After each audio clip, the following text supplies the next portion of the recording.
Get ready, boys and girls, for story time with Zeeby the Clown. From behind a paper banner, a large man awkwardly burst through. White grease makeup was painted over his entire head, from which shocks of red hair came to points at the sides and top. Deep blue circles covered his eyes, and a grotesque red grin went from ear to ear. The baggy suit he wore was quartered, alternating between polka dots and zigzags of blue and yellow. "Happy birthday, Eddie!" As he pranced around with a falsetto laugh, a portable record player belted out a repetitive organ tune, the kind that would start a cartoon or something. Making all sorts of balloon animals, he proceeded to tell a story about something. I wasn't paying attention and had no interest in the fool's act. When his shtick was over, I only clapped out of politeness.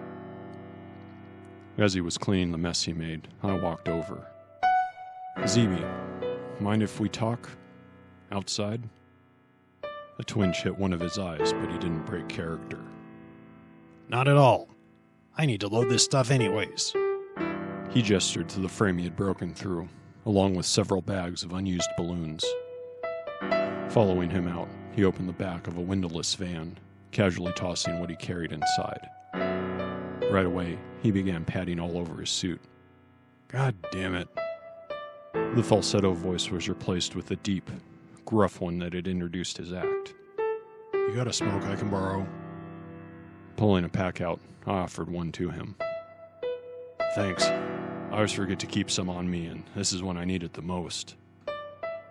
I lit one for myself, inhaling deeply. You, don't enjoy doing this?" He shook his head, red tufts of hair waggling. "Not the parties. Love being a clown. Would rather be in the circus, though.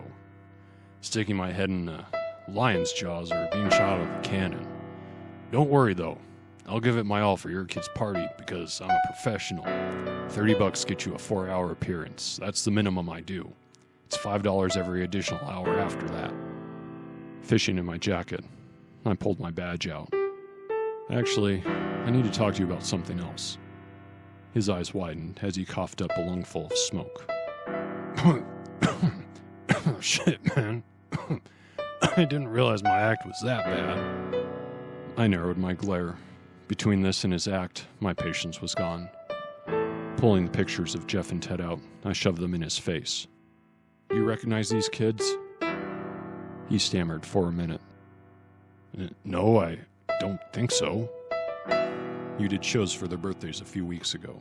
Their names are Jeff and Ted. You spent at least 4 hours around them, right? More than enough time to know if you've seen them."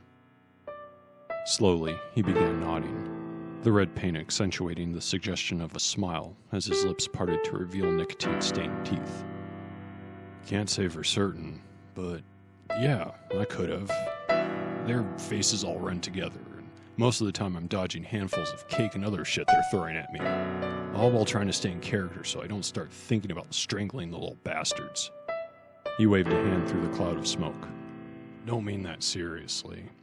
But these goddamn kids don't have any manners. It's the parents' fault, really. They don't bother with teaching them morals. Then what? We've got a bunch of demons who'll be running the world in a couple years." He let out a long, relaxed breath.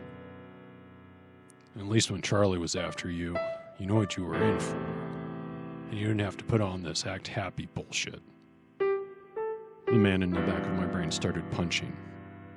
"Take it you were infantry?" Behind a veil of smoke, the clown nodded, eyes fixed forward in a cold, empty stare. "That's some shit you went through. Closest I ever got was a few miles off the coast for gunfire support." He gave a hollow chuckle. "Count yourself lucky." I held the photos of the children back up. "Let me ask again. Do you recognize these kids?" Gripping the photos between his gloved fingers, the clown took a long drag, eyes darting across each as he carefully studied them this time. Maybe a little too long for my liking. "I'm still not sure. Jeff and Ted were their names? I'd have to look at the booking schedule. See if that would help me remember anything. He pulled back a sleeve, revealing a cheap watch. I really need to get going to another party across town. Traffic is a shit show this time of day, you know. Taking the pictures back, I handed him a card with the number to my desk. When you do find out, give me a call. Anytime, day or night. If I'm not there, the machine will pick it up. He nodded, stomping the cigarette butt with an oversized shoe. And I need your name, your real name and contact number so I can follow up. He gave a smarmy grin through the grease paint. Rich Villman. I run HR for GXI. You can reach me there during the week. Otherwise, a business card of his own sprang from his sleeve and into his fingers. You can call me here. And hopefully, you're able to find them. With a curt nod, I walked off, shuddering.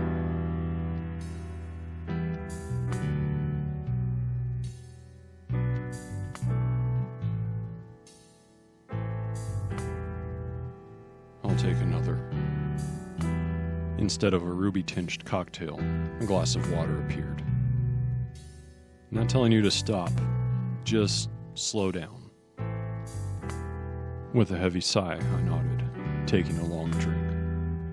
John had been tending bar at Rikers since before I joined the force out of the academy. When he said it was time to slow down, you listened. A bowl of pretzels appeared next to me. What's got you going for the bottom of the barrel, Ken? I rubbed my face, mind fuzzed from the cocktails. Past few weeks have been rough. Nathan, no leads on cases, new ones being thrown on my desk every day. I want to keep digging, but there's nothing there. John gave a sympathetic smile. It happens sometimes. You'll be pitching lights out. Then when at bat, a nobody they just called up from the minors hits it out of the park on you. Then the next guy. And the next. It's a slump. You'll get through it. I stared into the glass of water. But when I'm in a slump, people end up dying. John reached out, placing a hand on my shoulder, offering what comfort he could. An old, wrinkled man, a few seats down, sloshed his clear drink onto the bar. You, some sort of detective? I replied with a nod as I drank. The wrinkles deepened as he smiled. I used to be a detective like you, till I took a bullet to the knee. I shook my head. John just chuckled. Behind me, angry, heavy footsteps pounded the floor as they moved closer. Can you believe this shit? A newspaper flopped on the bar in front of me. The cop whose name I couldn't recall offhand ordered a beer. Evening edition, just printed. Goddamn front page makes it sound like we sit around all day yanking our willies. I picked up the paper, eyes crossing as I read the front page story to myself. Another child missing. Ed Dean, aged 14, is the latest in the string of missing teenage boys. He was last seen. My face rose to find John and the cop staring at me. Jesus, Ken, you look like you've seen a ghost. I reread the first part of the article to make sure my mind wasn't playing tricks on me. All the while, the man in my head kept punching my brain. Ed Dean. Eddie. That's the kid whose party I went to when I talked to that clown. John shook his head. That's a terrible coincidence. The room spun as I stood. That's the thing. I went to talk to him because 2 other kids he performed for are missing. And hopefully you're able to find them. I fell back onto the bar stool. He knew they were missing, but I never told him that. John tossed the towel onto the bar and went to the phone at the far end. I'll get you a cab to the office. I nodded, unable to tell if the spinning was from the drink or not.